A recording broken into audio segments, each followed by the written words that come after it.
Hello and welcome to 7 Days. Sky News Actives look at the lighter stories of the past week. Coming up in this edition, Balancing Bandit, a bizarre robbery in America. Fish frenzy out on the ice in South Korea. And dogged dieting, the pet that's shedding the pounds.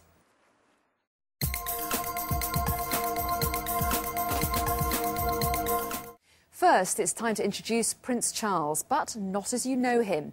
This week, the Prince addressed an energy conference in the Middle East, but he wasn't actually there. He appeared as a hologram, a recorded three-dimensional figure. Our environment correspondent, Catherine Jacob, reports. To vanish into thin air and leave not a carbon footprint behind. He may not be known as the most modern of men, but his concern for the environment has catapulted Prince Charles into the 21st century. By appearing as a hologram in the Middle East instead of in person, he saved 15 tonnes of carbon on a long-haul flight. The virtual version of the Prince of Wales, here he is delivering a 5-minute speech in Abu Dhabi today, but this message was recorded last year here in the UK at Highgrove. And he's not the only one to have used this hologram technology. This message from David Beckham was recorded in LA, but transformed into a hologram and beamed here to London for the launch of an Olympic sponsorship deal. And Richard Branson too has been sent across the world as a hologram, no carbon of course emitted. Those behind the technology say it's about to become much more mainstream.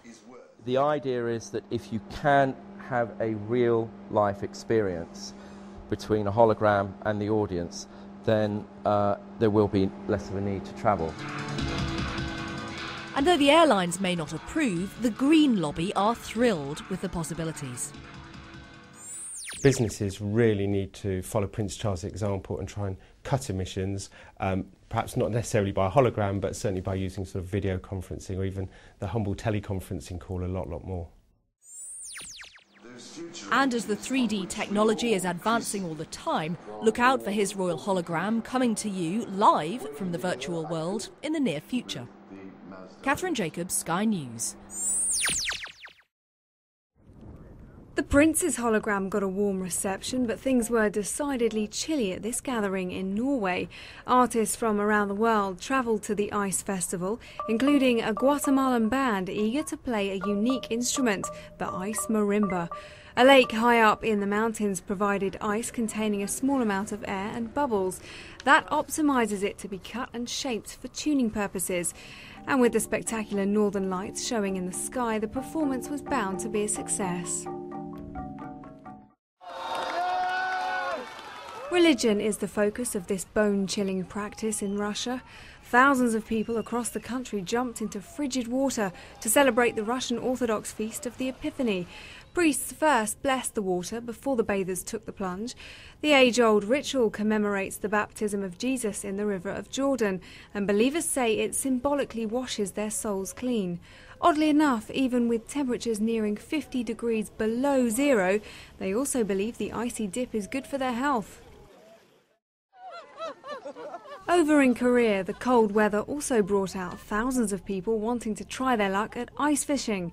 Those who participate in the festival named after a trout called the cherry salmon take the event seriously, often spending hours waiting for a bite.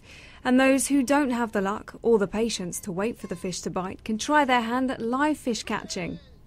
Wearing t-shirts tucked into shorts, the participants grab the trout swimming in a pool and stuff them into their shirts. The success rate isn't high, but at least the spoils can be swiftly barbecued for a warming snack. Looking at this aerial view, it's easy to imagine that nearly 500,000 people attend the annual event.